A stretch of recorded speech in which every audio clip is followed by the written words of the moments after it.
Hello traders, FX Pip Collector here. Today is Wednesday, July 24th, and I'm going to be analyzing the SPX500 or the S&P 500, starting on the monthly, working my way down to the 1 hour time frame for the full top-down analysis. So I definitely am still looking at this as most likely a 1, 2, 3. Most likely place for wave 3s to go is at least a 161.8, which is why overall I'm definitely still very bullish. I still think it needs to end up looking something like this for a 3. Probably eventually make a wave 4 and a wave 5 to finish out the trend that started way back here. So let's keep that in mind while we head down to the weekly. Weekly time frame, last couple weeks have definitely been very, very strong to the downside. We bounced off the 138. I really kind of doubt that this is the end of it. I mean, maybe it is like a wave 4 or something, but most likely we will see another push to the upside when the market is ready. So taking it down to the daily time frame, this right here is the major structure level that for me would turn me into a seller. Even though I do expect that the trend could continue up on the higher time frames, if it does break and hold below this structure, I definitely will start looking for sellers in a big way.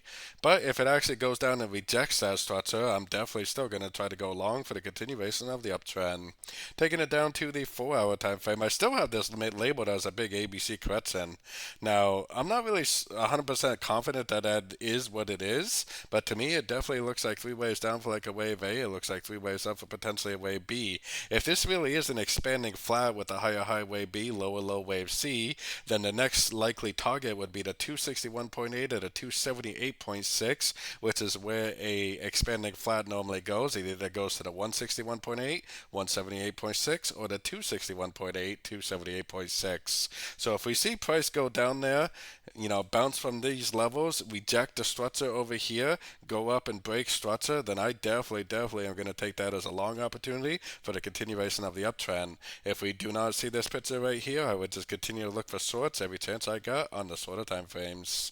Heading down to the 1 hour time frame, I definitely would continue to look for shorts. I really do not expect it to be over yet. If it does start to move to the upside, that should be great news for us, because even if it is an expanding flat, it's probably got to go down at least to the 5,458 area minimum.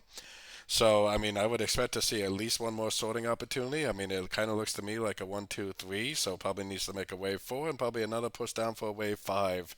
Then, if it turns back up and breaks structure, that's what's going to turn me back into a buyer. As of right now, I'm only looking for sells until I see this picture. If I don't see this picture, then I'll just continue to look for sells every chance I get. So don't forget to join my free Discord group, which is linked over here in the corner. And as always, thank you and happy trading.